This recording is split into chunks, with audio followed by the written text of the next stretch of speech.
Hey out there, thanks for tuning in. Getting ready for Turkey Day? It's just around the corner. So today I want to talk about, guess what? Real estate investing. This is what I want to talk about. The BRRRR method. Buy, rehab, rent, refinance, repeat. But don't go anywhere, because I know that this topic has been talked about all over the place. On the web, online, in books, audio, it's all over the place. And it should be, it's pretty popular. It's something that I practice.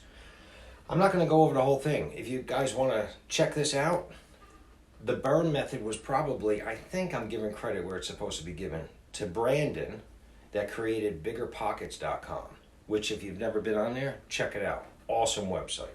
No frills, no pressure, it's free. Gives you all kinds of advice, suggestions about real estate investing. I'm on there practically every day. It's interesting. So go on there if you want to check it out. So I'm not going to kick a dead horse and go over the BRRRR method. It's all over the place. But I am going to talk about one thing, and that's going to be the third R, the refinance part of the BRRRR method. Not a lot of people talk about the difficulties of refinancing an investment property. And it's key to continuing on to the next project.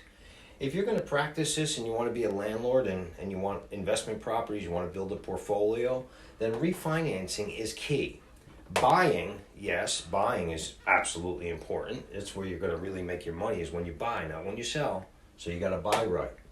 When you rehab, yes, you're going to have to rehab it properly, not spend too much money. You're going to have to get returns on your money. But again, I'm not going to go into detail. The rent, you're going to know what the rent is going to bring in before you even buy the property, right? The refinance part is what we're going to talk about. Then the fun part is repeating. At the end, I'll give you a couple examples and tell you where I'm at with this. So the third R in the BRRRR method is refinance. Refinancing an investment property has some challenges, some obstacles. The number one obstacle that I've encountered, and I was in the mortgage business for quite a few years, is the seasoning requirement. Seasoning requirement typically on loans is a minimum of 12 months, which means 12 months from your purchase date, they'll take the new value into consideration. Prior to that, they're only going to take whatever you bought the house, and that's their value. Some lenders may go out of their way and say, you know what, give me the purchase price and give me all the receipts from your rehab, and we'll add them back in to give you a higher value. It's rare that they'll do that. Some of them will. But the seasoning requirement is going to be a real obstacle because you need to get cash back out of that property. Let me give you an example. I'll give you a real life example at the end. Well, here's an example. You buy a house for $50,000. I don't know where you're buying that house, but still. Let's say you buy a house for $50,000. You put $25,000 into the rehab, and it's worth $100,000. Now, it's taken you 90 days if you're really good. Let's just say 6 months. Now, you got a house that's worth $100,000, but you bought it for $50,000. When you go to the bank and say, I'd like to refinance this, it's worth $100,000. The bank is going to say, oh yeah? Not according to us. It's only worth $50,000. That's what you bought it for. So you can't get a loan on the new value until at least a year goes by. Serious obstacle.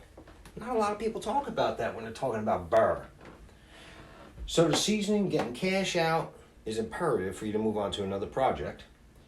And then qualifying for it too. If this is your first or second project, maybe you have a W-2 job still, or you quit your job, you're living life. Well, when you go to qualify for a regular like Fannie Mae loan or a bank loan, you're going to have some problems. So here's a solution to the refinance problem. And I'm not sure it's for you, but it was for me. And I'm going to give you some examples at the end. I wasn't going to go to a regular mortgage company or a bank. Yes, the rates are low and your cash flow coming in is going to be really good. However, I couldn't get any cash out because I just gave you that example, because I never hold on to my properties for more than a year before I need to cash out. If I hold on to a house and wait a year and then go get another one, the portfolio is not going to grow at the rate I want it to. You know what my goal is, don't you? So I had to find a niche lender. A niche lender is going to lend their own money. It's not going to be secured or insured by any government entities or anything like that. They lend their own money. And as a result, you're going to be paying higher rates. Matter of fact, each one of mine has a prepayment penalty on it also. When I say higher rates, I'm talking quite a bit much higher. So probably between like 6 and 7% on a rental property. Why would I do it? Great question. Cash out. Cash out. Now I'm going to give you an example, and I'm going to get you psyched. Don't go anywhere. So I'm going to give you an example. If you use a niche lender with a high interest rate, how could that work? Here. I'm going to call it the Sullivan property. I think this was the second property that we purchased. We bought it for $84,000. We put about $60,000 into the rehab. I may have put a couple bucks in my pocket. I'm not sure, but let's just use this number. I was able to refi it with a niche lender at $206,000. I think the appraisal came in, I think at $350, but it was a generous appraisal. I think it should have came in somewhere around $300, $315. Anyway, I currently have a loan at $206,000 on the Sullivan property.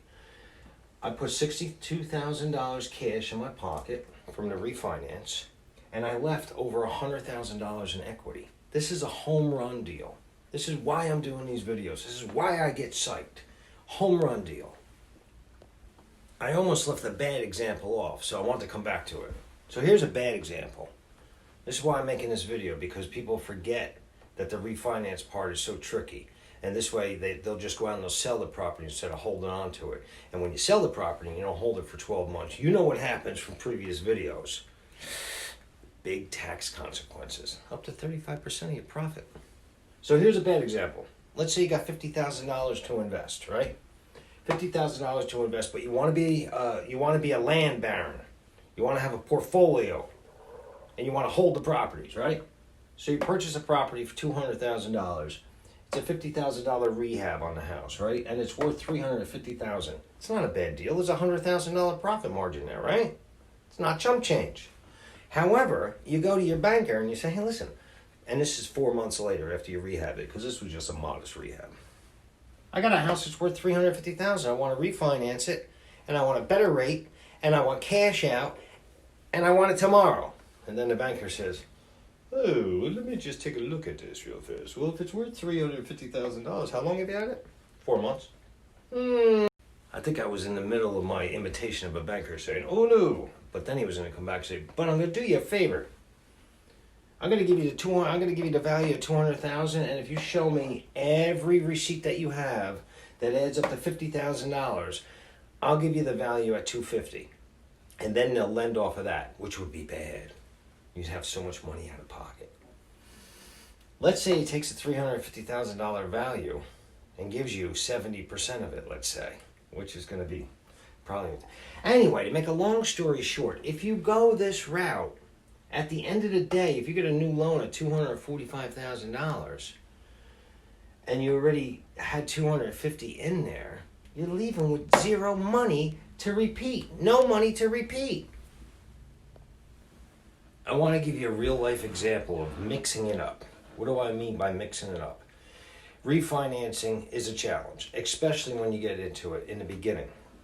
Like I said, there's a lot of different obstacles. Seasoning is one of the biggest ones. You're probably going to be forced to sell or flip your first deal. I don't know, maybe you won't have to, but I had to.